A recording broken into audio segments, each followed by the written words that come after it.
Hofstadter. Incluso se menciona mucho, hace poquito, ya ven que también una semana estuvimos con esto de la MEXCOMP, entonces durante esa presentación uno de los ponentes decía, bueno, pues yo supongo que para muchos de ustedes fue muy influyente Gödel, Escher y Bach. No sé si ustedes lo leyeron o se les apareció en algún momento de sus vidas, pero es un libro muy interesante, pero un tanto complejo, ¿no? Del mismo Douglas Hofstadter. Y la pregunta de él es, ¿por qué un fragmento de materia es capaz de pensar en sí mismo?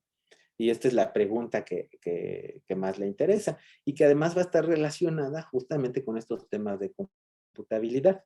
Entonces, fíjense a qué grado llega esta pregunta, ¿no? Por supuesto, no tenemos respuestas contundentes, pero vamos a explorar hacia allá, ¿no? Vamos hacia allá. Entonces, Douglas Hofstadter nace en 1945, escribe su primer libro, el de Gödel, Escher y Bach, cuando tenía 34 años, en 1979. Yo creo que prácticamente ninguno de ustedes había nacido. Y la portada además es muy interesante porque a partir de un solo bloque de madera, que puede ser un dibujo, pero puede llegar a realizarse en la realidad, proyecta una de las distintas letras de Gödel, Escher o Bach, dependiendo desde dónde se le mire. Entonces ya desde ahí nos empieza a dar una intuición de que justamente según la luz que nosotros le demos hacia un objeto de estudio, vamos a observar algo diferente. Un poquito parecido al problema de los filósofos agarrando la pata del elefante, la trompa, los colmillos, etc. Entonces, bueno, así es esta cuestión también de computación, ¿no? Tiene muchas formas de agarrarla o de verla. Douglas Hofstadter dice, resulta que un tipo espantoso o que asusta de caos se esconde justamente detrás de una fachada del orden.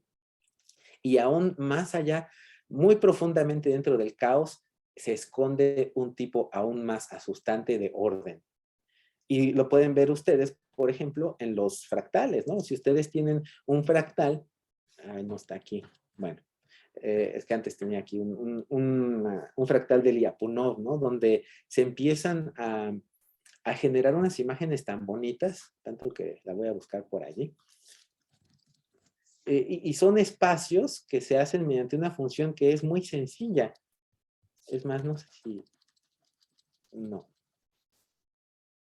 Ahorita aparece, no se me espera. Y si no, es que realmente son imágenes muy bonitas, que vale la pena que las vean.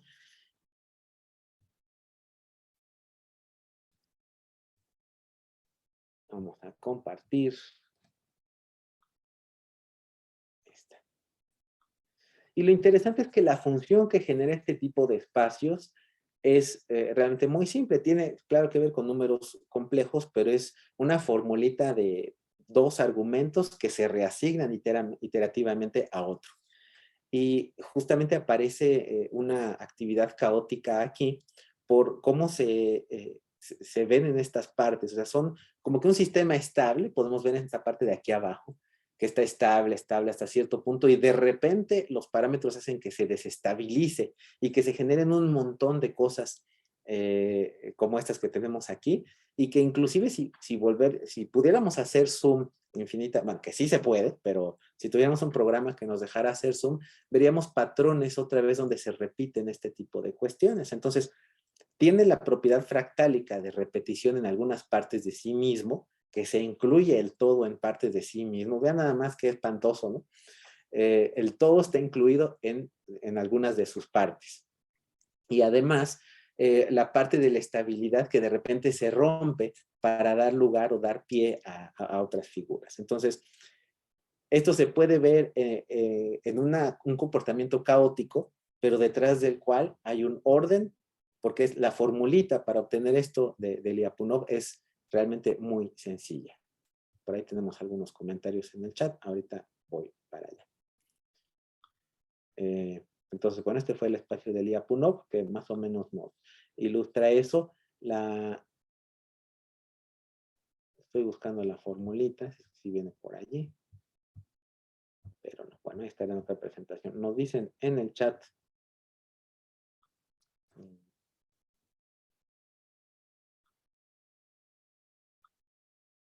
Dice, como los Sí, patrones dentro de... Y si quieren, claro, a ver, es que me voy yendo a todos, ¿no?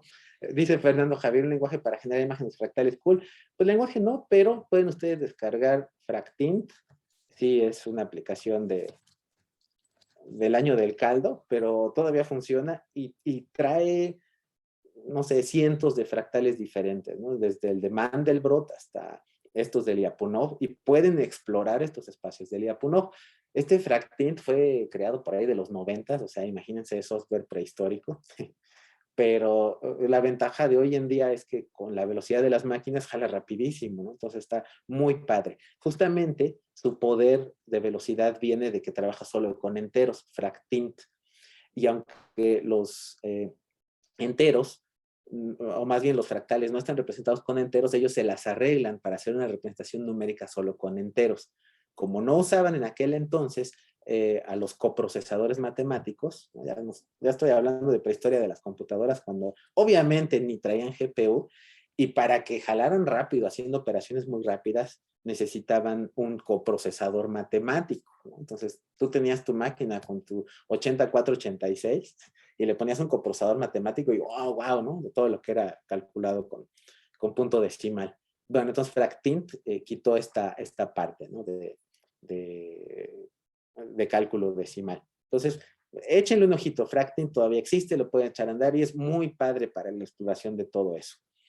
Y como los replicantes de Dyson o von Neumann, ¿en qué sentido? ¿De que contienen una parte de sí mismos o cómo, Royce? Bueno, en lo que nos escribe Royce, Maite nos dice como el efecto mariposa de Lorentz, pero en dos mundos. Sí, efectivamente tiene que ver con eso. El mismo Fractint les permite graficar los atractores de Lorentz. Entonces, también pueden ustedes jugar con ello y busquen así Lorentz Attractor. Déjenme compartirles una vez más la pantalla con mi búsqueda de Google. Y observen ustedes aquí, esto se ve en dos dimensiones, ¿no? Que son como los que calcula Fractint. Y vamos a tener dos atractores, uno aquí y otro acá. Y es una especie como de órbita, pero que hace que cambie repentinamente la partícula o el objeto que se está moviendo alrededor de estos. Entonces, justamente lo que hace que de repente se cambie la órbita son estas condiciones caóticas. Por eso yo creo que Maite nos dice lo del efecto mariposa, ¿no? Porque un pequeñísimo cambio en el valor de los parámetros, ¡pum!, hace que se salte, ¿no?, hacia el otro atractor. Y se pueden tener con más atractores, ¿no? Figuras más complejas, o incluso ahora ya se pueden graficar hasta en 3 dimensiones y se tienen este tipo de cosas, ¿no? Con un montón de atractores del Doctor Strange. Entonces, como ven, por lo menos incluso para generar este tipo de figuras, pues es bastante interesante, ¿no? También Fractint trae de estas. Dice Royce, que tenían la idea de generarse a sí mismos, ¿no? Tenían en sí mismos la información de todo. Pues fíjense, allí hablamos casi como de nosotros, ¿no? Como si estuviéramos hablando de nuestro ADN. Tenemos la capacidad de generarnos a nosotros mismos porque tenemos la información. Claro, no va a estar codificada la experiencia en sí de lo que hemos vivido, pero al menos sí todas las instrucciones o todo el código, ¿no? Para generarnos. Y si se ponen a ver todo lo que está vivo en el mundo, las frutas, los árboles, las verduras, todo fue código en un principio, ¿no? Imagínense, o sea, no existía físicamente, pero su código sí. Y el resultado nada más es de la ejecución de este código mediante el ARN y todo eso, que son figuras incluso que se han renderizado de manera muy simpática, a ver si la encuentro para ponérsela. Y resulta sorprendente, ¿no? Como todo esto es un código. Entonces voy a poner, no, este no es. Estas son las animaciones de Weji TV.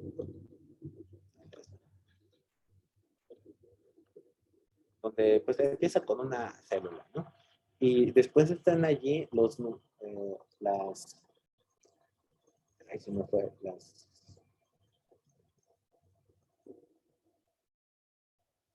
cromatinas. La cromatina es algo que hace que el ADN se enrolle alrededor de esos pequeños núcleos que ven aquí. O sea, eso que vimos hace ratito, tiene que ver con, para ahorrar espacio. O sea, el ADN no es nada más que se enrolla así como un cablecito nada más. Se enrolla de manera mucho más compleja porque primero se enreda alrededor de estas cromatinas que están aquí. O sea, fíjense, es la doble hélice. Luego se hace como que bolita y luego cada una de estas bolitas además se va a ir formando una especie de cuerda. Aquí tenemos cómo se hace la transcripción genética, donde tenemos estas proteínas que agarran el ADN, lo separan en ARN y van formando otra cadena igualita. Entonces esto es bien interesante porque es una máquina, ¿no? Y esto es 100% computable. Pueden tener una máquina de Turing que haga esto, ¿no? Todas estas son simulaciones, por supuesto, porque ocurre a escala muy, muy pequeña, incluso los sonidos, pero permite explicar muy bien todo esto. Es el exterior del núcleo de la célula y que tiene esos pequeños hoyitos para permitir la entrada y salida. ¿Y de qué? Sobre todo de información, porque el núcleo es el que va a almacenar la información del ADN. Y aquí lo tenemos. Y fíjense, cada célula tiene casi 2 metros de ADN. Imagínense nada más, así, más de lo que abarcan mis brazos, dentro de una célula. ¿Cómo está de enrolladísimo? Y aquí está lo que les platicaba, ¿no? De cómo se empiezan a organizarse, cómo empiezan a organizarse para que quepan esos 2 metros en una parte microscópica, como una célula. Y cada célula de ustedes tiene esto. Ahí está cuando se hace como cuerda. Y luego se vuelve como que enrollar y ya esto es lo que vemos normalmente, ¿no? Como cable de teléfono. Pero vean cómo adentro está súper organizado, súper comprimido.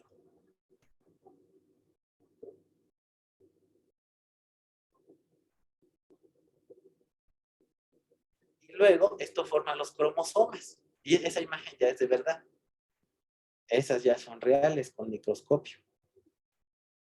Fíjense lo que hay ahí adentro de cada uno de los cromosomas, que son los que nos definen, ¿no? Y ahí está cómo se está dividiendo.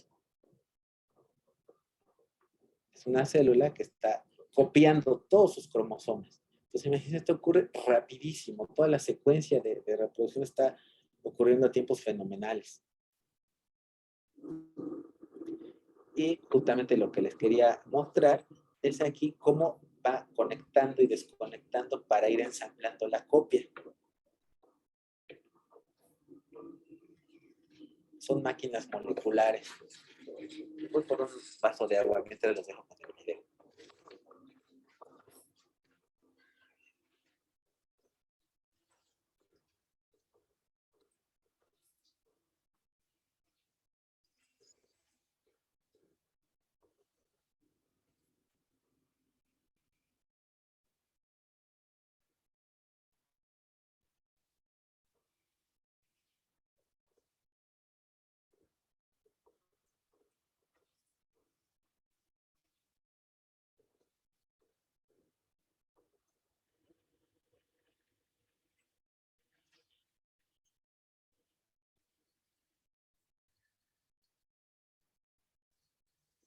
Por eso cuando le dicen tomen vitaminas, es para que estas maquinitas puedan funcionar adecuadamente.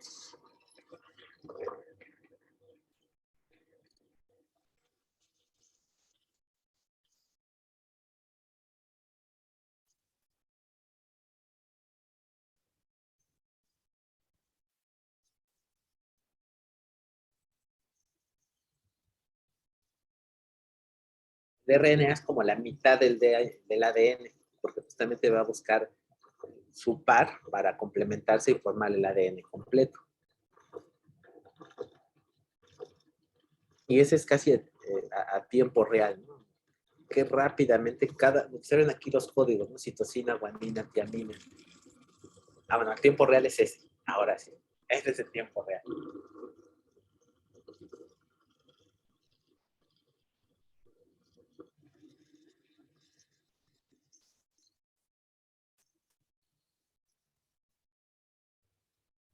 Bueno, entonces, pues si quieren ver el video, pues busquen, yo busqué RNA Machine, RNA y les aparece esto por si la quieren encontrar ustedes.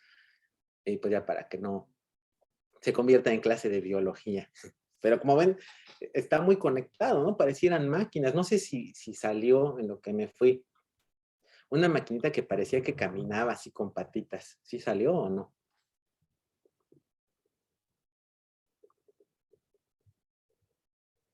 Que hasta parece que va caminando como que muy feliz. Sí, sí salió. ¿No salió? No, ¿verdad?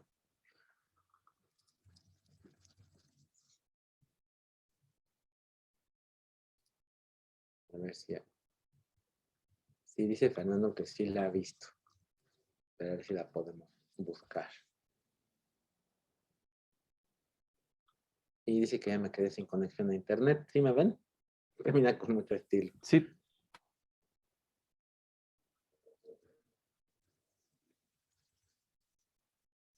Bien, entonces murió mi navegador.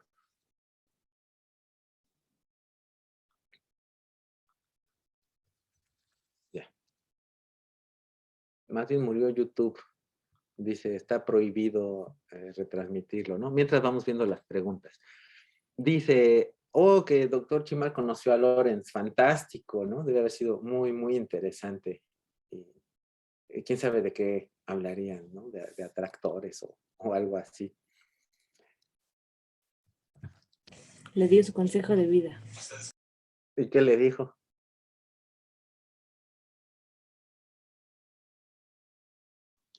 Que buscara que se enfocara en los problemas que había en su país para trabajar de tesis en eso. Bueno, los tratara de resolver como investigador.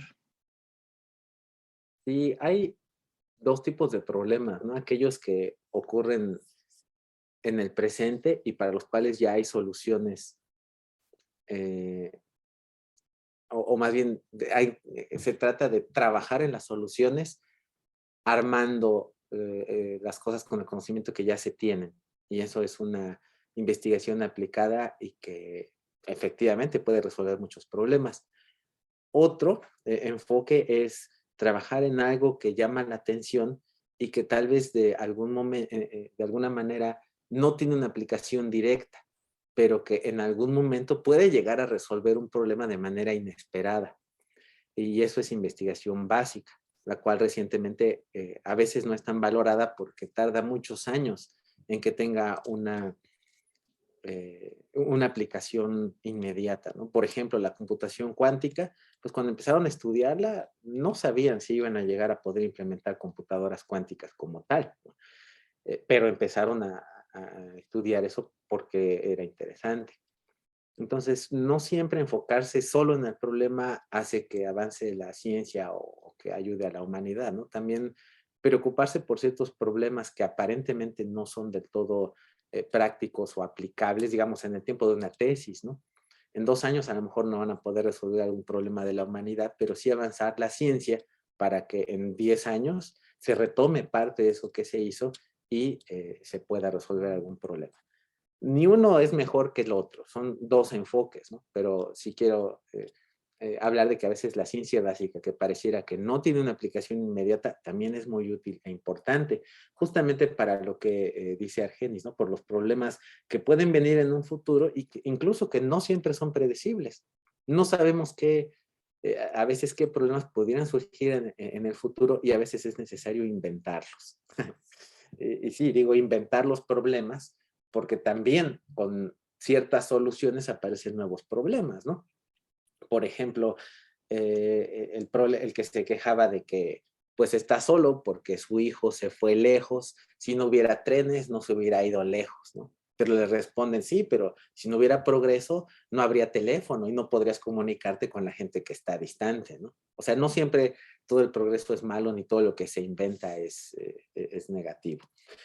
Y el COVID, fíjense que el COVID era más o menos predecible, ¿no? Hasta cierto punto porque siempre ha sido posible la aparición de algún ente que afecte gravemente al ser humano. Inventado el COVID, es que sí se puede inventar, de hecho, aparte de las teorías conspiracionistas que dicen que es inventado y lo aseguran, pero sí es posible. Sí existe el poder de cómputo y el poder de manipular genéticamente como para poder hacer un bicho como tal, inclusive basándose en las estructuras actuales, de tal manera que parezca orgánico. O sea, si tú estudias el COVID, dices la secuencia del COVID, tienes ciertas partes que son orgánicas y dices, no, pues es que esta mutación es muy natural porque viene de esta y de esta, pero tiene otras secciones que parecieran hechas sintéticamente, porque dices, bueno, ¿y de qué manera se copió esta sección del código del VIH en el de el SARS-CoV-2? ¿De qué manera se copió esta otra que se parece al del ébola? O sea, pareciera así que agarraron distintos códigos, los pegaron y a ver, mútense y a ver qué sale, ¿no? A veces pareciera así. Y si hay estudios que se han hecho de las secuencias genéticas del COVID. Dice, ¿parchamos los problemas que nosotros mismos creamos? Muchas veces sí, en algunos sentidos. Justamente, recientemente uno de los problemas más grandes que empezamos a tener es que estamos creando más materia artificial con respecto a la materia natural que existe. Es decir, la cantidad, por ejemplo, de plásticos que nosotros hemos generado desde 1900 ya es mayor que, que la cantidad de la materia de seres vivos. Déjenme ponerle el dato de manera más específica para no decirles mentiras. Entonces, sí, pero más que órganos artificiales, hablamos nada más así de la generación en general de plásticos. Esto se llama la masa antropogénica, es decir, la creada por el hombre. En términos generales, la biomasa global, que es de 1.120 gigatoneladas, acuérdense que giga en inglés es de 1.000 millones. Y la biomasa del humano es así de chiquita. La biomasa en general de toda la naturaleza es todo esto verde que aparece aquí. Que, pues es un montón, ¿no? No hay bronca. Bueno, el problema es que si lo comparamos con la de la derecha, es mucho más. La masa antropogénica son 1.154 gigatoneladas, casi acabamos de rebasarla en 2020. Entonces, ¿de qué consiste esta masa antropogénica? Concreto, 549 gigatoneladas de concreto, todo lo que ha construido el ser humano sobre la superficie de la Tierra. Ladrillos, 92 gigatoneladas, agregados, grava, arena, o sea, todo esto habla como de construcción en general, todo esto. Y metales, no es tanto, pero sí es considerable, asfalto por todas las carreteras y otros, madera, vidrio, plástico, todo esto ha duplicado el peso total del entero reino animal. Fíjense nada más. Por eso es lo que les decía, el total de plástico que hemos generado, que está ya en el planeta, que hemos hecho sintéticamente, es más que lo que se generaría de manera natural. Entonces, por esto, justamente, pues es que sí estamos creándonos problemas, ¿no? Con tanta artificialidad en algunas cuestiones y bueno, eventualmente sí puede llegar a tener desbalance, ¿no?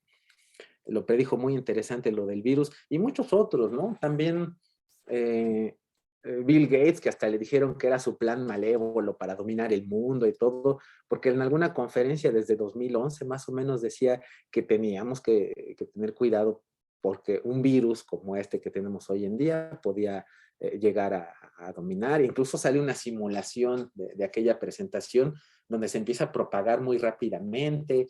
No surge en China, pero en algún otro lado y de ahí se empieza a repartir en todo el mundo, ¿no?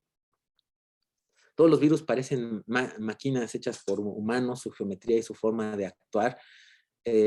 Sí, de hecho están en el límite de la vida, ¿no? Porque tienen ADN, como acabamos de ver en las máquinas que se reproducen automáticamente, pero únicamente están hechos para infectar una célula, ¿no? Una célula normal que hasta puede ser una bacteria, le inoculan su ADN y entonces como que la zombifican, ¿no? La convierten para que produzca más virus, pero por sí mismos no están vivos. O sea, un virus, así como acabamos de ver la célula que duplica su contenido genético, los virus no pueden hacer eso. Necesitan de un host realmente vivo para que le sirva como fábrica.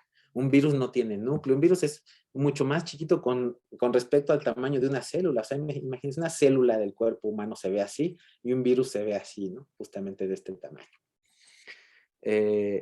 Mucha basura con Rappi y Uber, bueno, y todas esas, ¿no? Y Amazon, te faltó, Maite, que efectivamente es, todo lo que te llega en cartones, ¿no? ¿Y qué haces con el cartón? Lo botas, y no están los medios adecuados para reciclar todo eso todavía. Órganos artificiales, sí, quizás no de todo, pero sí de varias cosas. Eso quizás no es tan malo, ¿no? Es parte de, quizás la parte buena del progreso. Dice Fernando que no existe la tecnología para hacer las mutaciones puntuales, de acuerdo, pero sí existe la tecnología para hacer algo que sabes que es inestable hasta cierto punto y que va a mutar, pero no sabes cómo. O sea, que si es que lo hicieron, la gente que lo hizo puede perder el control. Y fíjense, se puede incluso tratar de fabricar un virus que esté dirigido hacia ciertas etnias, ¿no? O ciertos grupos más sensibles. No todos los grupos humanos son igual de sensibles a las variantes del COVID. Entonces, puede ser que se les haya ocurrido como una guerra comercial, inclusive dirigida, por ejemplo, contra los chinos, y que hayan finalmente podido combatirla muy bien los chinos, y después se le revirtió al mundo occidental, digo, pensando así, como les digo, conspiranoicamente, ¿no? No hay información que diga que así es, pero bueno, es una posibilidad. Y efectivamente el Omicron puede ser una de esas variantes que se estén saliendo de control, ¿no? No lo sabíamos. Inclusive hay quienes dicen, ándele, ahí tiene el mundo occidental de los países poderosos que le dieron prioridad a sus países en lugar de vacunar a países como en África, y pues ahora se les está devolviendo, ¿no? Por no quererlos vacunar, pues ahora se están infectando y bolas, va a ser una reinfección y todavía mayor, ¿no? Sí había, y siempre ha habido epidemia, ¿no? Desde que tuvimos, por ejemplo, la del H1N1 aquí en México, pero pues como que se calmó en cierta forma rápido y no era tan letal, ¿no? Y ahora el problema del Omicron es que la primera variante del coronavirus infectaba a 2 personas de manera severa, ¿no? Mientras que la Delta a 7 y la Omicron a 20. Entonces, sí, pues no es por crear pánico o ansiedad, pero es mejor estar informados a que te digan, ah, sí, no pasa nada, ustedes salgan, consuman y lleven su vida normal, como ciertas autoridades irresponsables, ¿no? No hay como la información y ya que cada quien tome sus decisiones. Adiós a volver a presenciales. Bueno, vamos a ver la parte también optimista, porque no necesariamente la Omicron viene para matar. Puede ser que con las variaciones que tiene, a lo mejor interactúe de cierta forma como una especie de vacuna. Entonces, que te da algo leve y ya la libraste. Y como es tan contagiosa, que todo el mundo se empezara a vacunar sin grandes problemas y que la misma Omicron te proteja contra las otras variantes que fueran más letales. Eso todavía no se sabe. Podría ocurrir, creo, con menor probabilidad, pero todavía podría ocurrir, así que todavía no decimos adiós a las clases presenciales. Supongo Huésped como una serie, ¿no? Por allí, como los de la peli de igual, y sí, viviendo en la acción, ¿no? Con nuestras sillitas que nos llevan a todos lados y nada más consumiendo de Boy and Large todos los productos. Pues a veces sí medio estamos así, ¿no? Cuando ya nos traen toda la puerta de la casa y se promueve el consumo, ¿no? Como lo más importante, inclusive por sobre la salud. ¿Por qué no quieren cerrar las fronteras o por qué no quieren advertir de disminuir la actividad de la sociedad? Porque no quieren que haya una afectación económica. Entonces, ¿qué está siendo más importante? Pues la cuestión económica, ¿no? Y que tal vez tampoco es tan malo, ¿no? Porque si no, a lo mejor se moriría completamente la actividad económica y podrían venir cosas igual de malas, ¿no? O sea, es un balance bien difícil de encontrar. Royce, desconozco a Persei 8, si nos puedes platicar un poquito de eso.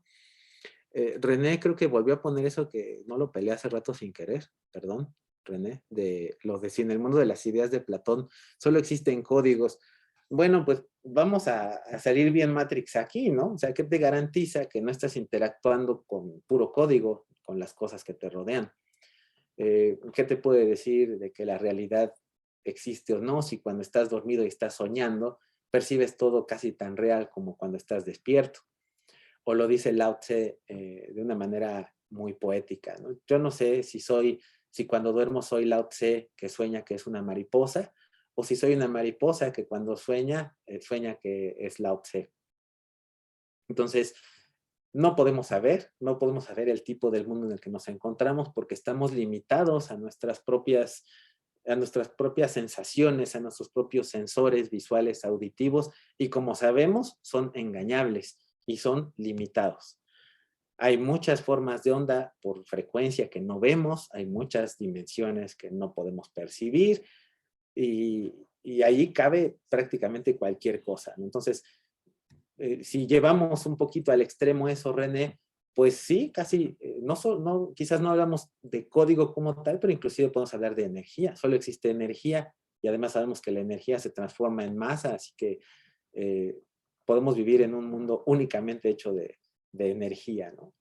¿Quién tiene la idea? ¿Quién se está imaginando que está hablando con sus alumnos y diciendo un montón de cosas? Pues yo no. No, espero que sí existan, por favor, si no, ya voy a enloquecer. África, sensibles económicamente y por el tipo de receptores. Exactamente, Argenis. Por eso decíamos hace ratito que sí hay variantes que son más afines con el tipo de receptores a los sistemas inmunológicos. También por el tipo de vacunación que se ha tenido en África. En África no tienen todo el sistema igual de vacunación que en Occidente, e incluso hay vacunas que nunca se han puesto, ¿no? Como por ejemplo aquí casi todos tenemos la triple viral, ¿no? O la de la tifoidea, o la de la poliomielitis, y un poquito todo esto puede condicionar al sistema inmunológico a reconocer cosas que no ha visto, como quizás algunos tipos de proteínas del coronavirus, ¿no? Y allá no, entonces puede ser uno de los factores, por eso todavía no se sabe exactamente qué tan duro viene para acá, porque a lo mejor aquí puede reaccionar diferente. Dice Fernando, a principios de año se hablaba del vaccine escape, que es precisamente lo que está pasando con Omicron.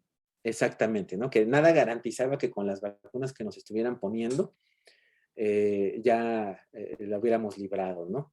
Allá en la Amexcomp, en la reunión de computación, había un colega que estaba aterrado, ¿no? Porque decía, a ver, a mí me pusieron la CanSino en mayo, junio, julio, agosto, septiembre, octubre, noviembre, caduca en 6 meses y está justamente caducando ahorita, ¿no? Y yo dije, no, pues sí, tienes razón, no deberíamos estar platicando ahorita. Y tenemos cubreboca los dos, ¿no? Pero estábamos así como a esta distancia, ¿no? Entonces le digo, no deberíamos estar platicando ahorita, ¿no? Sí, sí es cierto, ya se aleja como 10 metros, ¿no? Y yo, bueno, ok, perdón, ¿no? Pero sí fue incluso un tanto atrevido, ¿no? El tener una reunión presencial, pero bueno, pues se realizó de esa manera. Dice Marco Antonio, si las movilidades quedan descartadas, pues todavía no sabemos. Yo esperaría que no, pensando en esto que le comentaba a Diana Patricia, de que podemos tener una visión todavía optimista de que la Omicron no llega así para destruirnos y matarnos y aniquilarnos, podría llegar como una especie de vacuna, podría ser. En ese sentido, no descartamos las movilidades, ¿no? El parámetro de mortalidad reduce el número reproductivo de quiénes, de la gente, supongo, ¿no? De la humanidad. Porque, sí, y dice Saúl, nos morimos, pero de hambre si se disminuye la actividad económica, ¿no? Severamente. ¿Por cómo van a llegar los insumos? Entonces supongo que es una respuesta a eso. Dormidos y controlados por el gran sistema, es como reacción a lo de Matrix. Pues sí, no sabemos, ¿no? Inclusive ni siquiera necesitaríamos tal vez estar dormidos, ¿no? Se puede sintetizar la idea. De hecho, Matrix tiene como que esa cosa extraña de, pues si ya eran máquinas tan poderosas, ¿a poco sí la economía energética, a poco sí producimos tanta energía? Como humanos gastamos como 100 watts diarios, y por gastar podría ser lo que generamos. Entonces, no suena a que sea muy eficiente un humano como para tenerlo ahí en un capullo solo para generar energía, ¿no? Como que habría otras fuentes más más eficientes y se podría quitar casi completamente la parte física. Y luego todavía más, ¿no? Vamos a hacer un Inception de Matrix.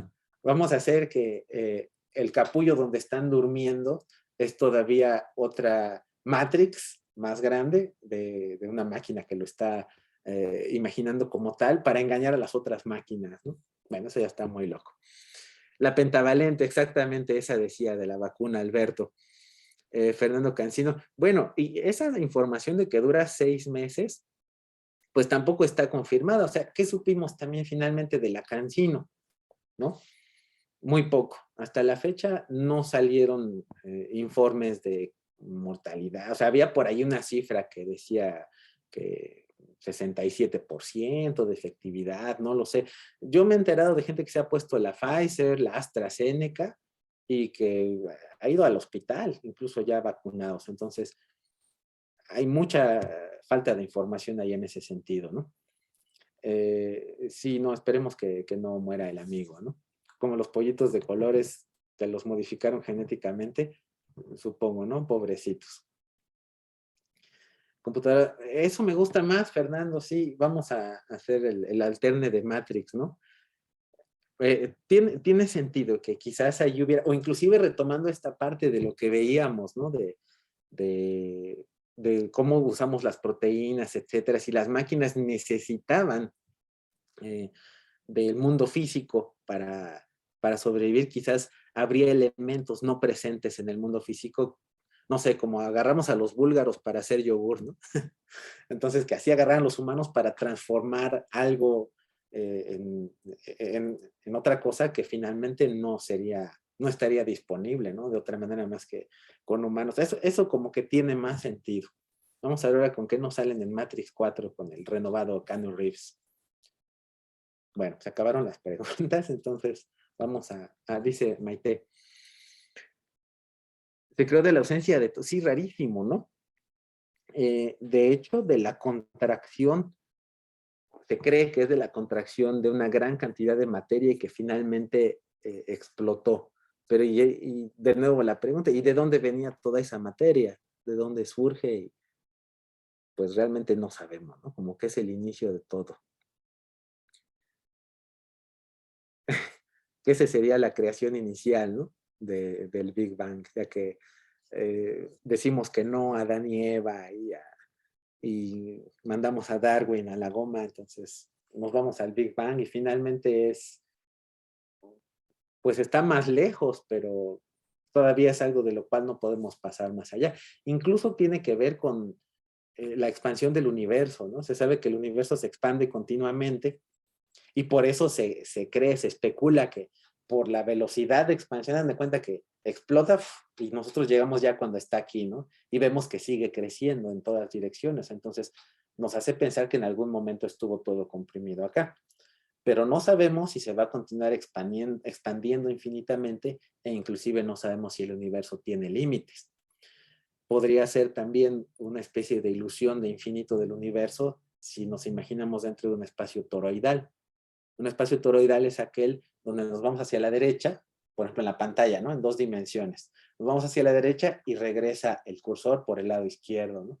O nos vamos hacia arriba y sale por abajo el cursor, ¿no?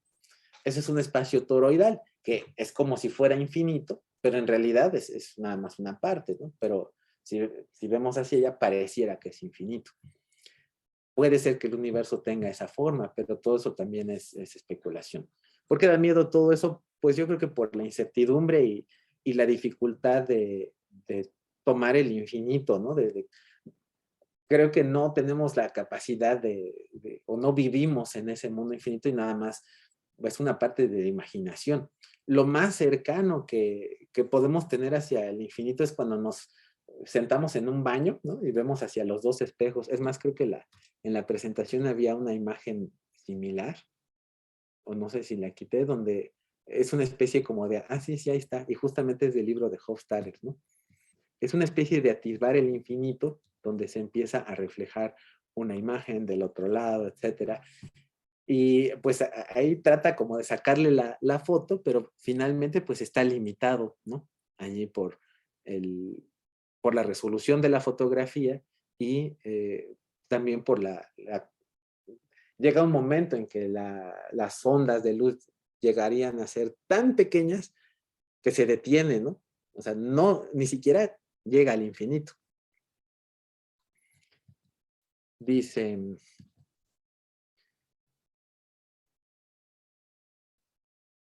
ajá, somos una máquina de Turing que nunca se va a detener. Y luego el de abajo como que viene la contrapropuesta, ¿no? Porque René nos habla justamente de la infinitud. Y cuando les digo en broma, ¿no? Existen, imagínense cuántas máquinas de Turing. Cada vez que vemos una máquina de Turing que no se detiene, y ahí queda, ¿no? Ya, cambiamos la hoja del pizarrón, pero la pobre máquina de Turing se quedó allí trabajando toda la vida, ¿no? Bueno, y más allá de la vida. Da la idea, sí, efectivamente, que nunca se va a detener. Y el universo, bueno, por lo menos es una cosa que está echada a andar y no sabemos si se va a colapsar o no. ¿Han visto los autómatas celulares bidimensionales? Vamos a ver. Y hay también tridimensionales, ¿no? Pero es más fácil entenderlo en la parte bidimensional. Ahorita seguimos leyendo lo que dice allá abajo, que todo está condenado a extinguirse. Pues sí, pero yo creo que no hay que tener miedo a eso. Es casi, casi como miedo a la muerte, ¿no? Porque es inevitable que pues nuestros cuerpos físicos en algún momento van a dejar de funcionar como lo hacen en este universo, ¿no? En esta dimensión. Si hay alma o no más adelante, pues no lo sabemos, pero podemos pensar quizás en que sí hay algo más allá y que cierta energía escapa, como decíamos hace ratito, hay tantas cosas que no vemos, que no sabemos, que todo cabe allí, ¿no? Al grado de que si somos una especie de simulación en este punto, si se olvida que ya está sonando por ahí, si es una especie de simulación, bueno, pues podemos pasar como que a otro mundo y ya nada más. Ese es un autómata celular que tiene ciertas reglas y que parece que tuviera cierto comportamiento biológico, eh, formando cosas incluso que parecieran tener cierta vida o que incluso se mueven o se pegan, ¿no? Entonces trata de emular el juego de la vida. Aquí no se ve tan claro, pero debería ser una retícula, como de píxeles, y ahí se ve más claro de lo que puede llegar a ocurrir. Déjenme buscarles otro video mejor. De dar una plática sobre todos esos temas, pues sí estaría bien, a ver si algún día nos juntamos, hacemos algún seminario o algo así. Estoy buscando un video donde se ve muy claramente todo lo que puede ocurrir con eso. Y justamente lo que les quiero mostrar es que en algunas ocasiones estos sistemas de autómatas simplemente cesan, o sea, dejan de moverse. Miren.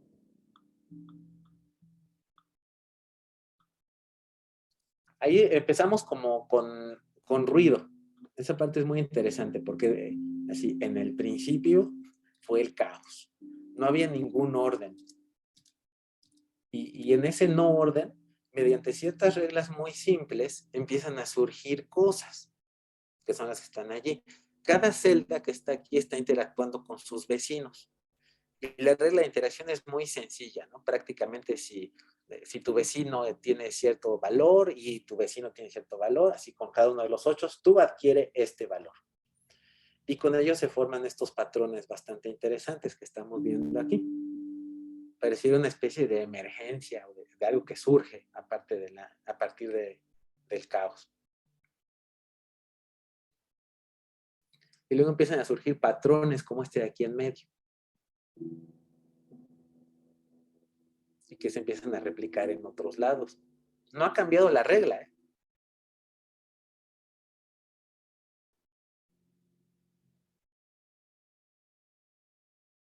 Y luego, ¿qué va a pasar cuando chocan?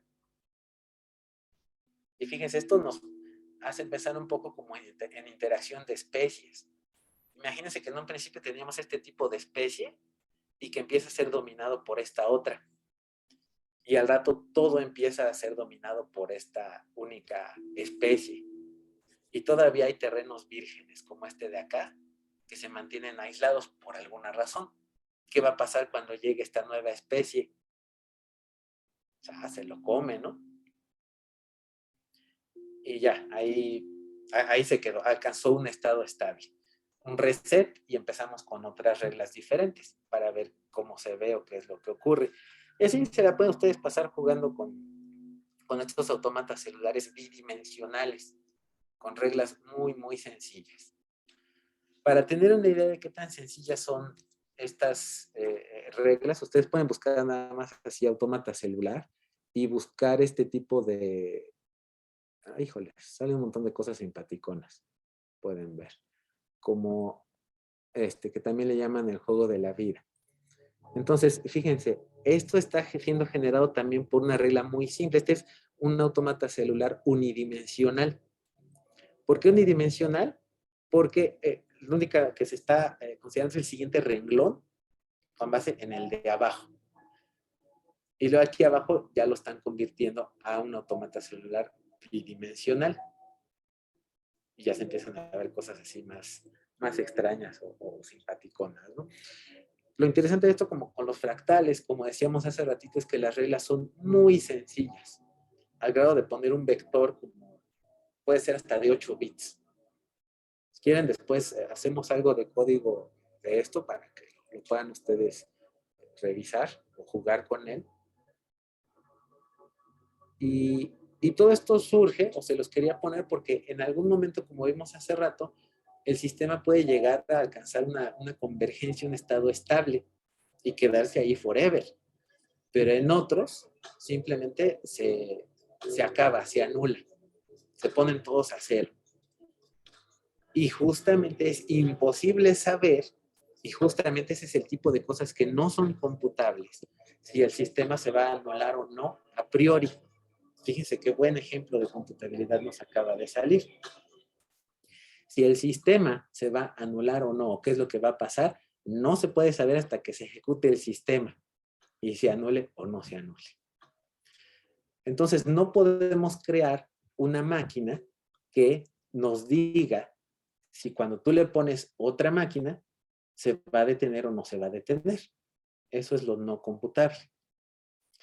Estamos en delta R moviéndonos hacia la derecha infinitamente, pues quizás no solo en delta porque no hay un espacio vacío, pero sí en ejecución infinita. The Invisibles dice, sí funcionamos como computadoras biológicas. Los androides son atraídos por las reacciones fisiológicas y sus olores, ¿no? Imagínense nada más, hasta les echamos feromonitas a los androides. Eso está padre, porque finalmente el androide debe existir en algún entorno físico. Y de nuevo caemos en la contradicción Matrix, ¿no? Porque si ya habían creado un entorno virtual donde no necesitan de lo físico, ¿por qué ellos no viven allí? Por ejemplo, un tipo seminario de Dr. Chimal y yo, bueno, habría que hablar con Dr. Chimal, no es mala idea y no me desagradaría, ¿no? Exacto, Saúl, no hay manera de saber si se detiene hasta que se detiene. Pero lo que es peor, Saúl, no hay manera de saber si no se detiene hasta que no se detiene. ¿Y cuándo sabes que no se detiene? Nunca. Porque hoy no se detuvo, pero quizás mañana sí. Mañana no se detuvo, pero quizás en un año sí. En un año no se detuvo, pero quizás en 100,000 millones de años sí. Y no lo puedes saber. Justo ese es el problema de la parada. El Einschaltung-Problem, puesto en alemán. El problema de la parada. Y ese es el tipo de cosas que van suscitando la idea de saber si algo es computable o no. Justamente así surge. Un viernes a la hora de seminario, nos van a colgar si no les dejamos ver a aquellos que quieren que se vayan a Gringolandia a trabajar con ellos. La existencia en comparación con el tiempo es algo imperceptible. Eso está muy filosófico.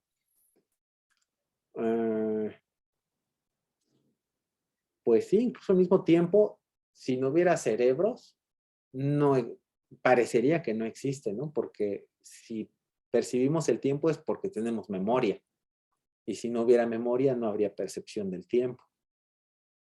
A Fer le recomienda a Saúl, bueno, al Tigre Fernando le recomiendan la última pregunta de Asimov. Ah, no era Te Recomiendo, pero bueno, ya le recomendaron el Tigre Fernando. Y Fernando Tigre dice, hay un paper que demuestra que si podemos crear un mundo simulado, lo más probable es que vivamos en una. Pues puede ser, ¿no? Pero, y en dado caso, ¿creado por quién? ¿Para qué? Somos una simulación en una cajita de Petri de unos alienígenas que están probando a ver qué hacemos. Exactamente, Wolfram, que es quien ha trabajado mucho en esto de los autómatas celulares, de hecho por aquí yo lo tenía en alguna de las imágenes que salió, él es de esas ideas, ¿no? Ah, y también hace ratito les quería mostrar ese tipo de patrones que salen como de triangulitos, como efectivamente sí se dan en la naturaleza, pero ya no abrió mi presentación y por eso ya no la puse, pero aquí está. Justamente cuando se mencionan este tipo de ideas de que el universo es un autómata celular gigante, donde cada estado se calcula con base únicamente en lo que está a su alrededor, pues podemos llegar a tener lo siguiente. Esto de acá, ¿no? Bueno, eso dice Konrad Zuse, ¿no? Y la imagen la agarré de por allí, donde en lugar de un vitral de una iglesia, pues se tiene así algo que computa, quién sabe qué cosa es, ¿no? Y sí, se oye re feo eso de que computa, ¿no? Pero parece como esas máquinas que se quejan y dicen, no, yo no computo, ¿no? Bueno, y en la naturaleza tenemos este tipo de cuestiones. Eso es un autómata celular lineal como el que acabamos de ver hace rato. Fíjense, en los triangulitos son exactamente iguales. ¿Por qué? Porque la siguiente línea del caracolito, este es real, no es así Photoshop ni nada. La siguiente línea del caracolito se calculó con base en la anterior y así sucesivamente. Ese es un autómata celular unidimensional en la naturaleza. Ese es real. Y tengo uno por ahí, no sé dónde, pero lo he visto en la naturaleza, así que, bueno, a menos que me lo haya dejado una computadora para bulearme, ¿no? Pero aparentemente sí existe. Entonces, esta es la idea del universo como computador gigantesco. Ya no hay seminario. Ah, qué padre, ¿no? Ya no van a traer cosas raras. Parece que sí hubo algunas pláticas buenas, ¿no? De cualquier manera. Ah, Fernando Tigre Jaguar. Ok. Jaguar y burro blanco. Ahora se ha hecho un híbrido. Sí, pues todos somos burros blancos, ¿no? Todos ustedes por estar en el Politécnico, así que pues no hay de otra. Déjenme ir por mi burrito blanco.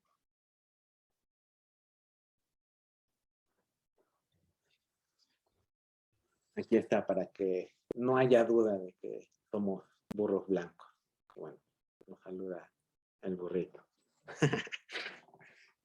Sí, ese lo vendían ahí en un restaurantito que hay cerca del Sinvestav que se llama La Rioja. ¿Cómo lo dejaste, Alberto? Qué mal. Muy mal, muy mal. Bueno, habrá que conseguir otro. Bien. Vamos a continuar un poquito entonces con todo esto que estábamos platicando y que tiene además que ver con todos los símbolos, ¿no? Y con la búsqueda de Douglas Hofstadter. Dice que justamente lo que a él le interesaba era encontrar los secretos del pensamiento humano, comprender cómo es posible que billones de mudos y sincronizados destellos que tenían lugar cada segundo en el interior de un cráneo humano permitieran a una persona pensar, percibir, recordar, crear, imaginar y sentir. Entonces se dedicó a leer sobre el cerebro, estudiar varios idiomas extranjeros, explorar exóticos sistemas de escritura de varios países e idear maneras de conseguir que un ordenador generara frases coherentes y gramaticalmente complejas en inglés y otros idiomas, a la vez que asistía a un maravilloso y estimulante curso de psicología. Entonces, todavía no había conocido a GPT-3, ¿no? Seguramente lo ha de disfrutar también. Todos estos caminos confluían hacia la densa nebulosa de cuestiones sobre la relación entre mente y mecanismo, mentalidad y mecanicidad. Un problema muy grave y filosófico al que se ha enfrentado la humanidad desde hace cientos de años, ¿no? Si el pensamiento se puede mecanizar o no. Aquí está como en uno de sus libros que tenemos allí, justamente está tratando de inventar un alfabeto, porque su pregunta era, podemos hacer que la computadora invente su propio alfabeto y cómo saber hasta qué grado un alfabeto es eficiente en términos de los segmentos que lo componen. Y crea su grupo de estudio de analogías fluidas, cuyo nombre es en sí una analogía fluida, entonces es más o menos recurrente, ¿no? Recursivo. Nos manda una foto Maite, que es... pues también aquí se están organizando como mapa de Voronoi, ¿no? Aprovechando todo el espacio posible, los granitos o todos estos patrones de la naturaleza. Era muy feliz Douglas Hofstadter poniéndole el dedo en la nariz a la persona que le pone el dedo, generando un infinito. Y justamente eso es lo que querían ellos simbolizar, ¿no? Desgraciadamente, en 1993 justamente le detectan un tumor a su esposa y fallece. Inclusive él le escribe un libro a ella en honor a la música y al lenguaje. Y pues tiene que ver también esto un poquito con la parte que nos pone tristes, ¿no? De pensar en la finitud de muchas de estas cuestiones. Y justamente aparece esta figura que dice, no puedes cambiar el pasado, you can't change the past. Y por mucho que le quieras dar la vuelta, you can't change the past, ¿no? O sea, se ve exactamente lo mismo. Entonces, después de esta tragedia en la vida de Douglas Hofstadter, él se empieza a preguntar mucho, entonces, ¿qué cosa es una fotografía? ¿O qué cosa nos despierta o nos hace sentir toda esta información? Y dice, pues es que en sí son símbolos nada más. Símbolos como los que aparecen en esta imagen, que si nosotros no les damos sentido o significado, por sí mismos no son algo específico. Alguien que no sepa leer notación musical no le va a decir nada a esto. Alguien que no haya visto un pentagrama no sabe ni siquiera que eso es música, no sabe qué es lo que representa. Pero quien sí, quizás lo puede leer, ¿no? Y empieza con el famoso tan, tan, ta, tan, tan, tan, tan, tan, tan, tan, tan, ¿no? Por allí. Es más, creo que ni lo señalé bien. Y de allí evoca un montón de situaciones en las cuales esta melodía ha estado presente y todos los significados oscuros, y es más, hasta sentimientos encontrados, ¿no? Se puede despertar con esto, pero son símbolos. Entonces, dice Douglas que cada una de estas pequeñas geometrías tiene el excepcional poder de hacer revivir en nuestros cerebros un diminuto fragmento de las experiencias íntimas de otro ser humano. En muchos sentidos, decimos, por ejemplo, que la música es un lenguaje universal, ¿no? Porque la escuchamos y nos transmite un sentimiento. Aparte de estar asociada a un ritual como este que acabamos de poner, de la marcha fúnebre, hay otras que sin estar asociadas como tal nos hacen sentir alegres, tristes, etcétera, pero porque quien las crea está tratando de verter, cierta experiencia que tuvo en estos símbolos. Entonces, fíjense qué poderoso es el símbolo, pero a la vez, a veces qué ambiguo. El mismo símbolo no puede significar lo mismo para distintas personas y a la vez un símbolo como este que tenemos aquí, en ausencia de contexto, no representa nada. ¿Qué nota es esta? ¿Quién sabe? ¿Por qué? Porque no está puesta en algún lugar. De alguna manera, sí, Maite, nos transfiere el músico sus emociones, porque hay secuencias musicales, incluso hay toda una teoría de la música que nos dice que ciertas combinaciones de acordes nos van a hacer sentir alegres, otras tristes, otras en general normal, ¿no? De hecho, mucho de la música pop tiene un conjunto de acordes muy limitado porque se sabe que ese conjunto vende, así de simple.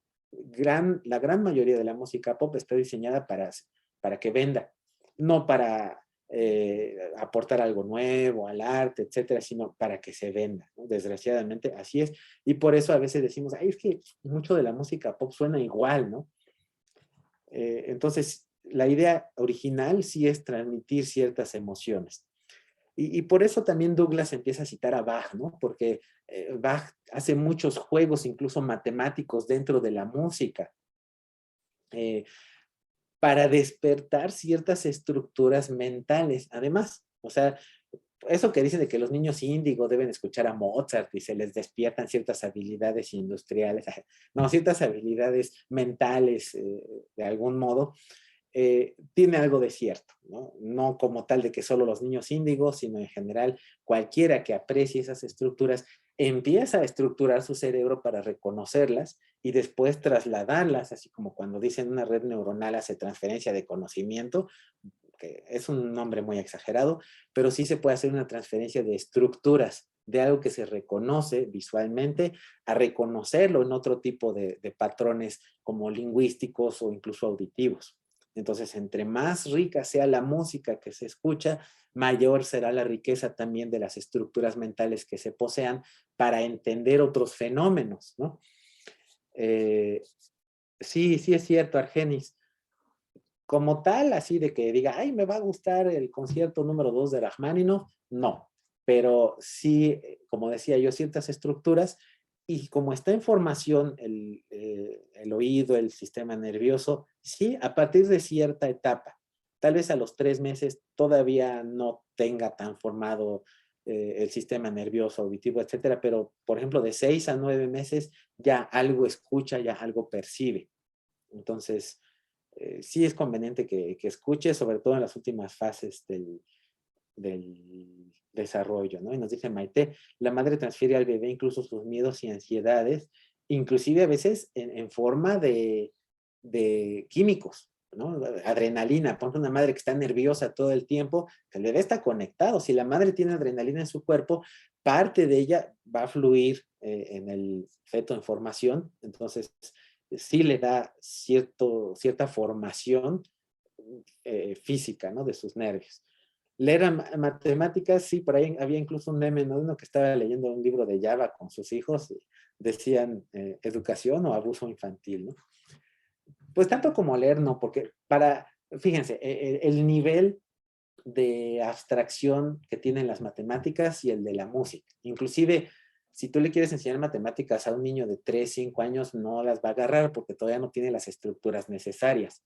Pero musicalmente puede llegar a tener de manera intuitiva esas estructuras, tan intuitivas como son las estructuras gramaticales para poder hablar bien.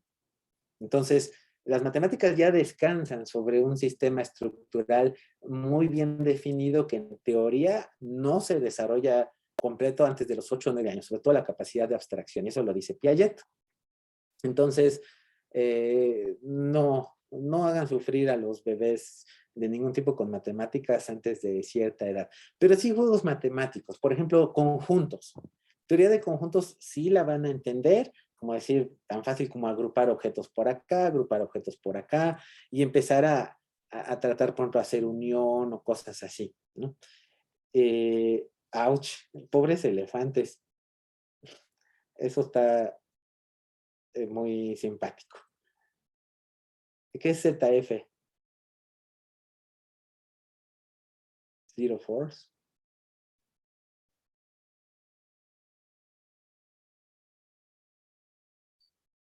Cielos, no sé qué cosa es Hermelo. Tampoco sé qué son frángelos. Frankel, tampoco sé.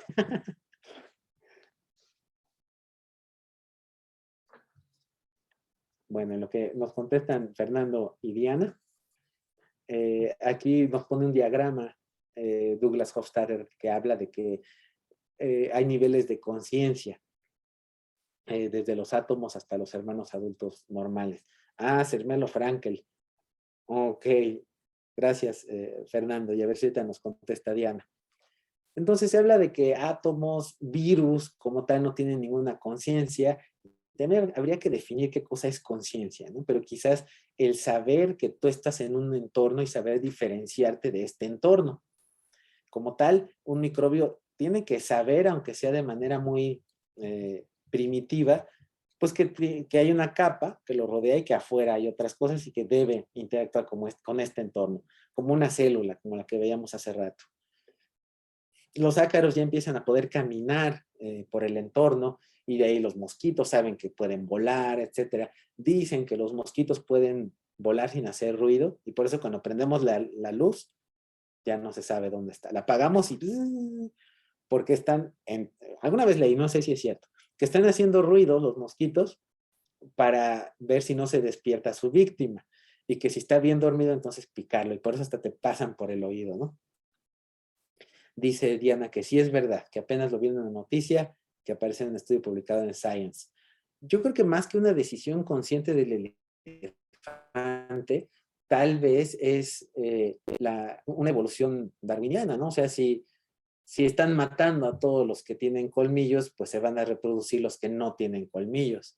Y entonces las siguientes generaciones cada vez van teniendo menos y menos colmillos, ¿no?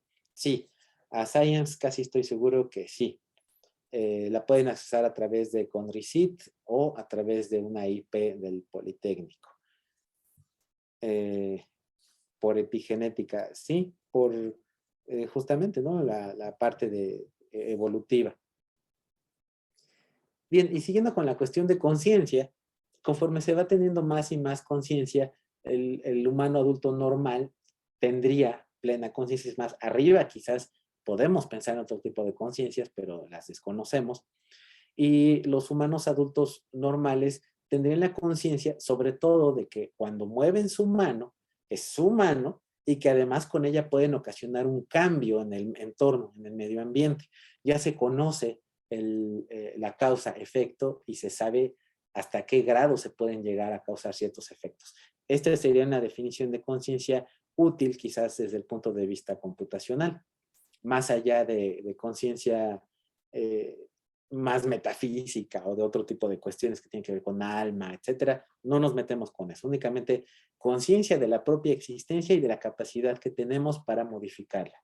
Y si se lo aplican a un agente, pues entonces podríamos hablar de agentes virtuales más o menos conscientes hasta cierto punto, que son capaces de modificar. Ahí me puse mote, que serían capaces de modificar su entorno hasta cierto punto.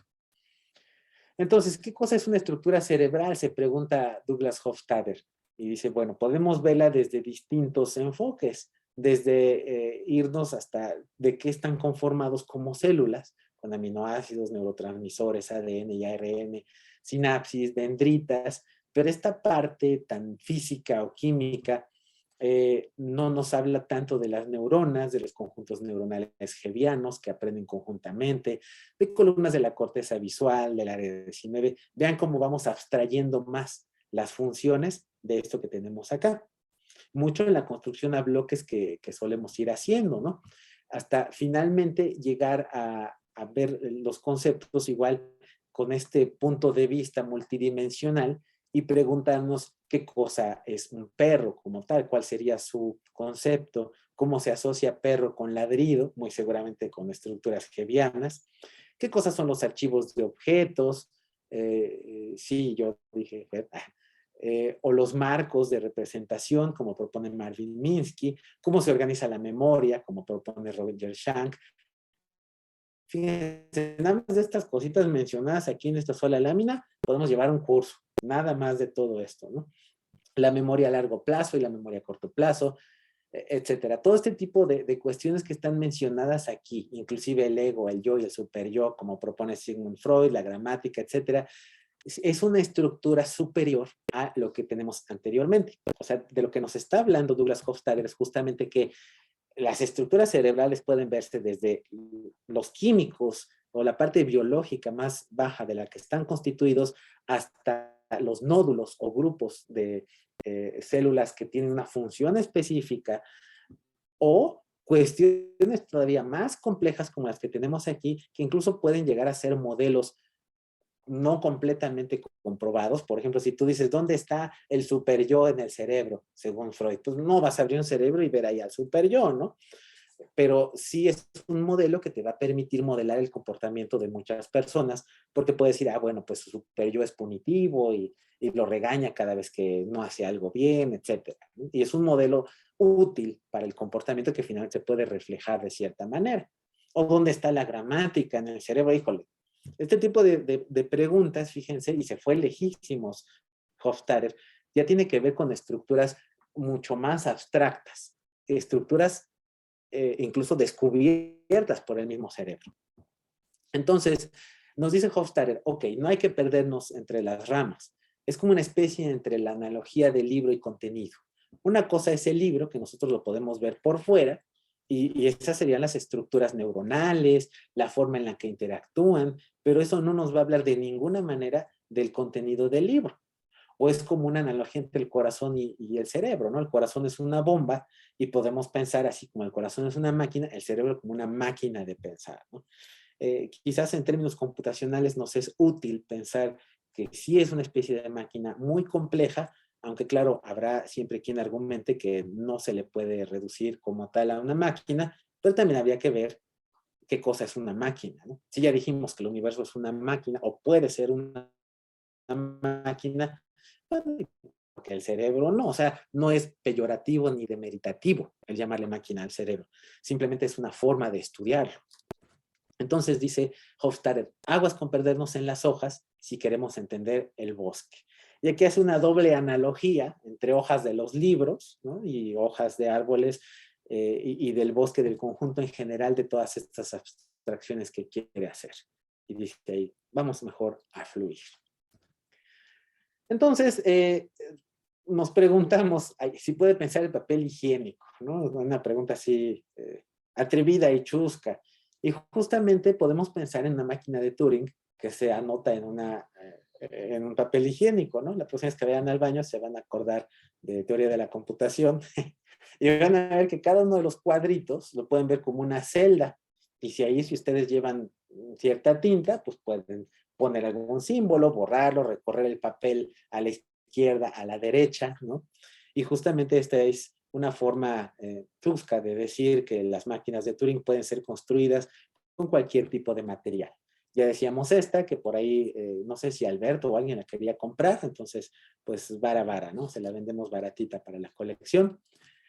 Que se pueden implementar con cosas como estos Legos que teníamos aquí, que era también de lo que platicábamos hace rato, y pues el responsable de esto pues es Turing, ¿no? Donde está allí muy contento, donde dice Chesu o Suru Turing Machine o Tsukuta, ¿no? Dice una máquina que juega al ajedrez, muy emocionado en el manga. Y entonces la pregunta aquí que le preocupa a Hofstadter es justamente si el ser humano es un equivalente, o el cerebro es un equivalente a la máquina de Turing, ¿no? Y de ahí entonces se pone a pensar qué cosa es pensar, claro, el metapensamiento, ¿no? Y de ahí es cuando Turing dice, ok, vamos a hacer una analogía entre la manera en la que nosotros manipulamos símbolos. Vamos a asumir que el cerebro tiene una capacidad limitada de manejar símbolos, por eso sigma es finito. Luego vamos a suponer además que la cantidad de estados en los que el cerebro puede estar en algún momento dado también es finito, por eso las máquinas de Turing son finitas. Y luego vamos a pensar que para cambiar de estado o manipular cada uno de estos símbolos, ponerlo, borrarlo, hacerle algo, requiere cierta unidad de tiempo. Entonces es la cabeza que se mueve hacia la izquierda o hacia la derecha, ¿no? Dentro de la máquina de Turing. Así es como él concibe entonces esto como una forma de mecanizar el pensamiento. El pensamiento, por lo menos, que trata sobre símbolos abstractos. Ustedes pueden hacer muy fácilmente una máquina de Turing que hace una suma, una división, una multiplicación, pero también pueden hacer una que genera un palíndromo y una que empieza a hacer cosas todavía más complejas, como generar una oración. Vaya, si pensamos en GPT-3, es perfectamente implementable en una máquina de Turing. Así que si quieren, les pueden inventar historias. Y sí se puede, ¿no? La pregunta aquí todavía va a ser, ¿hay algo más que hace el cerebro que no hace o que no sería equivalente a una máquina de Turing? Habrá que ver hasta dónde nos aventuramos, ¿no? Entonces, recordemos que había distintos niveles de abstracción y hay fenómenos muy esquivos como la percepción, los conceptos. Eso de qué cosa es un concepto es un problema terrible, porque cada quien, cuando digo perro, va a pensar en una cosa diferente. Cada quien se va a imaginar una raza específica, alguien se va a imaginar a lo mejor a Scooby-Doo, alguien se va a imaginar al último perro que vio o a su propia mascotita. Pero cada quien va a tener una imagen de perro diferente. Y ese es su concepto. Y justamente de ahí que sorprende cómo nos ponemos de acuerdo cuando decimos perro, y cada quien piensa en un perro diferente, pero aún así podemos hablar de perros, ¿no? El pensamiento, la conciencia, vaya, el yo, el libre albedrío. Para tratar todas estas cuestiones filosóficas sin respuesta, váyanse a la materia de inteligencia artificial y sociedad. Aquí necesitamos dar respuestas más concretas en este curso de teoría de la computación. Allá sí nos vamos así mucho a especulación y todo este tipo de cuestiones, ¿no? Entonces, ¿qué es lo que podemos nosotros saber? O qué nos podemos preguntar, qué cosa es incluso yo, qué cosa es el concepto del yo. Y todo esto es lo que dice Hofstadter, ¿no? Que con la dificultad de definirlo, pues por eso lo pongo acá. Y me gusta cómo lo pone de una manera un tanto poética. Los temores, los sueños, las penas, las alegrías, las ideas y las creencias, los intereses y las dudas, los caprichos, las envidias, los recuerdos, las ambiciones, los arrebatos de nostalgia o de empatía, los sentimientos de culpa y los destellos de genialidad, ¿desempeñan algún papel en el mundo de los objetos físicos? ¿Poseen esas abstracciones algún poder causal? Dice May, la moral, ¿sí? ¿Pueden poner en marcha alguna cosa o son meras entelequias, ideas? ¿Puede un difuso e intangible yo dictarle el comportamiento de objetos físicos concretos tales como electrones o músculos o libros, como es el caso? Y como nos decía hace ratito, no me acuerdo quién decía que si entonces todo era código, sí, de alguna manera sí, ¿no? Todo eso, las pulsiones, como dice Maite, todo eso configura las acciones que nosotros podemos llegar a desempeñar. Por allí también se hablaba mucho, fíjense, nosotros pensamos que las emociones son irracionales, pero si nosotros tenemos una emoción cuando jugamos ajedrez o algún otro juego, le ponemos la intención de querer ganar. Tiene esa intención que viene de una emoción, que viene de algo más atrás, que es la abolición, que tiene que ver con todo esto, con moral, pulsiones, etcétera, con cierta búsqueda de satisfacción, no vamos a querer jugar ajedrez. Y si no hay interés, jugamos ñe. Y si hay interés, jugamos lo mejor posible. Y si nos enojamos, como es el que se enoja pierde, ¿no? Entonces, la respuesta es sí, todo esto va a incidir en el desempeño de lo que hacemos nosotros en la vida diaria, incluso programar. Por muy metálico que suene o que parezca, ¿no? Nuestros programas pueden ser muy rebuscados, pueden a veces ser muy eficientes y elegantes, ¿no? Entonces, sí, se le pone feeling incluso a los programas, a los papers, vaya, aunque el lenguaje es muy escueto, muy estricto. En este artículo vamos a mencionar esto y el otro. Hay ciertas cuestiones también muy puntuales que se dejan traslucir, ¿no? Entonces, efectivamente, en la representación que se le da, hay cierta carga emocional. Y también con todo el análisis que se puede hacer textual, se puede llegar a saber también, por ejemplo, si el escritor estaba deprimido o no, aunque esté hablando de las estrellitas y de cosas relativamente positivas, ¿no?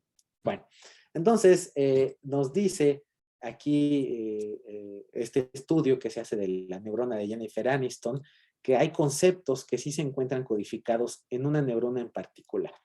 Se hizo un estudio donde se encontró que cuando se le presentaba a un sujeto, creo que no aparece por aquí el sujeto, cuando se le presenta al sujeto imágenes específicas de Jennifer Aniston, se le activaba una neurona en particular.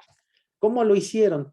Con este tipo de cosas, pero inclusive con pequeñas agujitas que sí perforaban el cerebro, entonces era el contacto casi directamente con una neurona.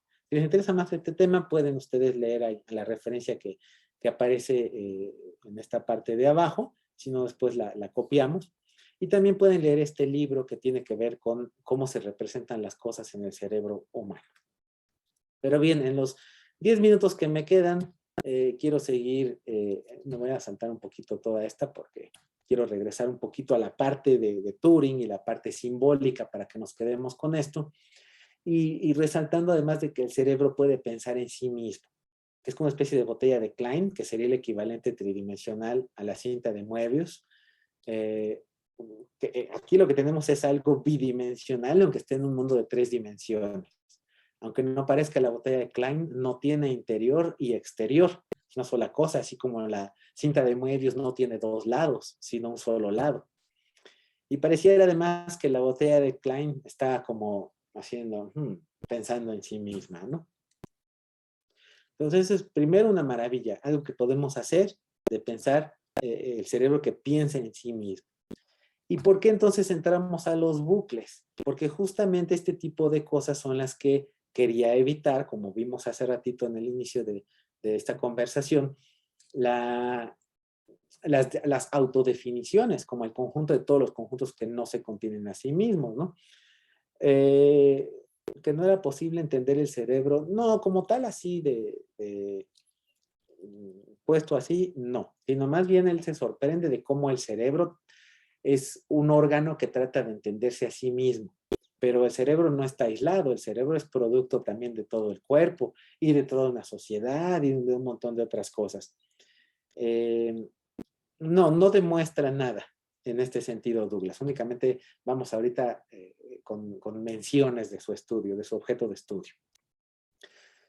A Douglas le llamaban la atención circuitos como este, donde una tapa está deteniendo a la otra tapa, que detiene a la otra tapa, y así. Y lo chistoso es que entre todas hacen fuerza. Y no se puede destapar tan fácilmente porque todas están haciendo fuerza entre sí. Pero no hay algo que esté evitándolo, sino son una con otra. Es un bucle. O estos que uno está sosteniendo al otro, el otro está sosteniendo al otro, etcétera. Todas estas son fotografías de Douglas Hofstadter. O incluso esta que se entrelazan estas figuritas y no se cae, ¿no? Se mantiene en pie justamente porque una está sosteniendo a la otra y la otra, etcétera. Entonces aquí es donde entramos con esta teoría de tipos, que fue con la que nosotros comenzamos, donde justamente se trataban de evitar esas definiciones porque Russell estaba tratando de basar toda la matemática en la teoría de conjuntos, pero se encontraba justamente con esto que nos mencionó hace ratito, creo que Alberto, del conjunto de todos los conjuntos que no se contienen a sí mismos. Y ya por aquí nos vamos a ir deteniendo para no irnos acelerando y llevarnos demasiado rápido esto, pero entramos a la parte de las paradojas, ¿no? ¿En qué momento un montón deja de serlo cuando se le quitan granos de arena? ¿Un grano encima de otro es un montón? Pues como que, quién sabe, ¿no? Igual depende de la definición. Esta quizás no es tan extraña como esta de acá. Cuando se han reemplazado todas las partes de un barco, sigue siendo el mismo barco, porque cada parte que se reemplazó sigue teniendo la misma función. O como decía también Heráclito, yo no me baño 2 veces en el mismo río. ¿Por qué? Porque justamente está fluyendo todo el tiempo y el agua que la compone siempre es, perdón, Teseo, el agua que la compone siempre es diferente. Entonces no puede bañarse en el mismo río, aunque para nosotros lo vemos igual. Y vemos nosotros también en nuestro propio cuerpo, muchas de las células que lo componen se renuevan y llega un momento en que la gran mayoría de lo que llamamos yo corporalmente ya está conformado por partes completamente nuevas. Entonces le seguimos llamando yo. Es cierta una afirmación sobre algo que no existe, como por ejemplo, si decimos que los unicornios son blancos y cuando hacen popó lo hacen de colores y de ahí salen los helados de todos los colores, pues si no existe, ¿cómo sabemos si esto es falso o verdadero? ¿Cómo podemos calificarlo dentro de un sistema que tendría que tener axiomas como definitorios, ¿no? Dice Omar, ¿y si las piezas que lo formaban las vuelven a juntar para construir otro barco, cuál barco es el de Teseo? Ninguno, ¿no? Porque no salía a la mar, porque siempre era diferente el mar. Y no, es que sería lo mismo, ¿no? No somos nosotros mismos si nos ponen un nuevo órgano. Quizás la diferencia, y vean ahí el valor de la información, está en que estas nuevas células que nos llegan a componer todavía tienen el mismo ADN o con cambios muy pequeños, ¿no? A diferencia de un órgano ajeno que eh,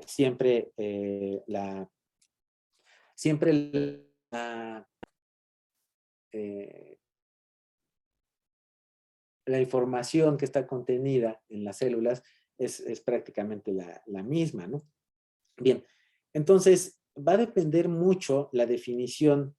Justamente hacia ahí quería ir, gracias Maite, que a diferencia de ello, no sabemos normalmente, o yo no sabía, que cuando te ponen un órgano de alguien más, tienes que tomar inmunodepresores, justamente para que el órgano ajeno que te pusieron no sea rechazado por tu propio cuerpo. Entonces, el problema de estos inmunodepresores es que además te hacen vulnerable a otros bichos. Entonces, o tomas antibióticos e inmunodepresores, lo cual es un poquito contradictorio, o te tienes que guardar mucho y cuidar mucho. Entonces, gente que recibió trasplantes de órganos tienen otra comorbilidad muy fuerte, ¿no? Ahora que tenemos lo del coronavirus. Están realmente más expuestos porque porque si el sistema inmunológico es lo único que te puede salvar en contra de esos bichos y lo tienes deprimido porque si no te atacas a ti mismo, imagínense qué contradicción y qué dificultad, ¿no? Sí, inclusive, por ejemplo, cuando te ponen clavos para repararte eh, el hueso, pues inclusive llegan a ser rechazados, ¿no? Y sí, también hay neuronas en el corazón, entonces imagínense que te pongan neuronas de otro, ¿no? U otra. Había por ahí una película en que le ponen una mano, ¿no? Y la mano empieza a adquirir función propia y es esas películas chafas de terror, ¿no? Pero la mano empieza a matar a otros en contra de la voluntad del pobre sujeto.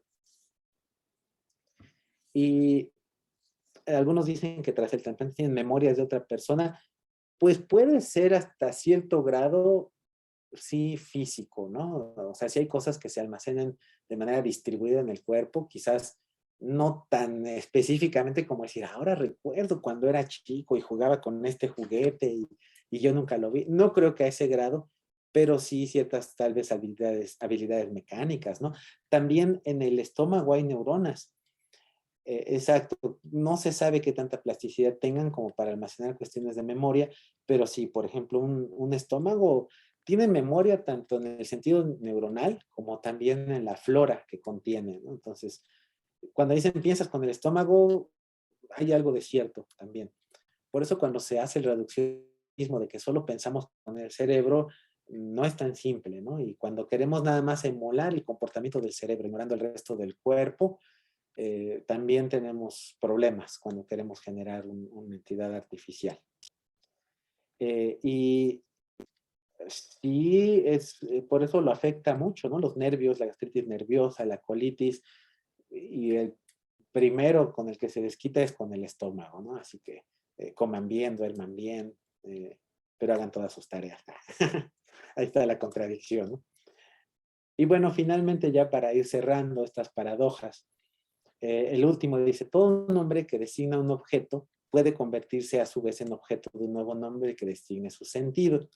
A mí se me hace mucho más fácil explicar esto con apuntadores, donde si tú creas un apuntador que es una variable que apunta a otra, esta misma variable puede ser apuntada por otra, ¿no? El apuntador a un apuntador, y puedes continuar haciendo apuntadores a apuntadores. No sé si queda más claro o queda peor, ¿no? Pero finalmente de lo que habla aquí es que los nombres pueden convertirse en objetos que pueden ser nombrados por otro nombre y que puede convertirse en objeto a su vez, etcétera. Como las palabras, ¿no? Como la palabra palabra. ¿Qué cosa es la palabra palabra? Bueno, pues es un nombre de algo que designa algo genérico y que se puede ir a algo más particular. Más o menos algo así. Y finalmente, pues esta que comentábamos del barbero del pueblo, que se dedica a afeitar a todos los que en dicho pueblo no se pueden afeitar a sí mismos. Que a Maite no le gusta la definición porque dice que pues nada más con que corte cabello o pelo o barba, ya, ¿no? Pero el chiste es definirlo de esta manera, de alguna manera como cuando nosotros decimos, esto que estoy diciendo es una mentira, falso o verdadero. No se le puede asignar un valor de verdad. ¿Por qué? Porque si es cierto que es una mentira, entonces es falso, pero si es falso, entonces no es cierto que es una mentira, entonces es verdadero. Si es verdadero, entonces es una mentira, entonces es falso. Si es falso, entonces... Y no salimos de ello. Es más fácil entenderlo de esa manera. Entonces, pues ya con esto los dejo ahora que están viendo, creo que tablas de verdad en su curso siguiente. Entonces, acuérdense de las tablas de verdad contradictorias, que sí las hay, contradicciones y razonamientos contradictorios, y justamente tiene que ver con todo esto de las paradojas. Entonces, la siguiente clase continuamos con estas definiciones que nos están motivando la máquina de Turing, y ya después continuamos también con la parte operativa y mecánica de la máquina de Turing, pero ya dentro de un contexto más dado.